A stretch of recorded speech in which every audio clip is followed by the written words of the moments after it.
Hey, what's going on, everybody? What I want to talk to you about is embracing your idiosyncrasies. Taking over with Big Al. Mine, one of my biggest ones in particular, is I'm an extremist. I've only got two modes. Either I'm all the way in, or I'm diametrically opposed to the situation. That's the opposite.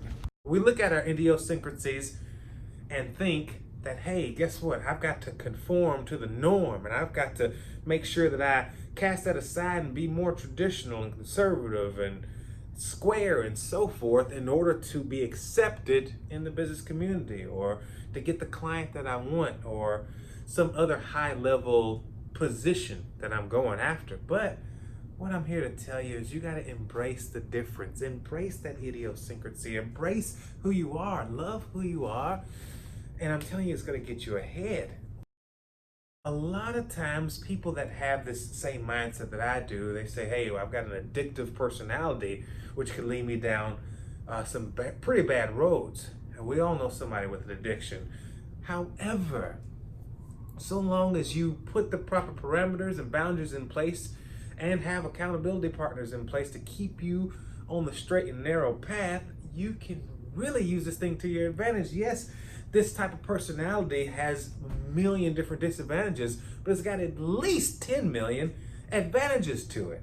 Yeah! We become very widely successful in whatever way that you want to define success. But wild success follows the obsessed.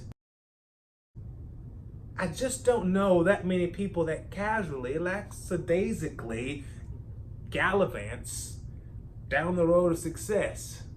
What they do is they pursue it with everything they have. They go all the way in and hopefully obtain it, so long as they don't lose steam as they continue to go and face no. Another thing is that people usually don't elect to follow the status quo, but people want to follow people that inspire them.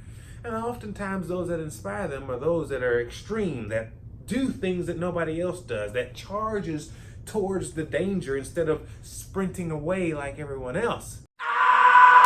You have to be sure that as you build your team, that you put those with complementary mindsets around you. Like I've got one guy that works for me, Sam. He's an accountant. And I tell you, he couldn't be more opposite than me, but it meshes so well. It works perfectly together because he's extremely incremental in everything that he does and extremely focused at all times, whereas I'm like squirrel, squirrel. So make sure that you build a team around you, have accountability partners, and embrace your idiosyncrasies. But what are some other advantages to this type of mindset? I know I'm not the only one, whether you want to admit it or not, but name some of those in the comments below. Thanks so much for watching. Keep it pushing. God bless you. We're going to take over the world.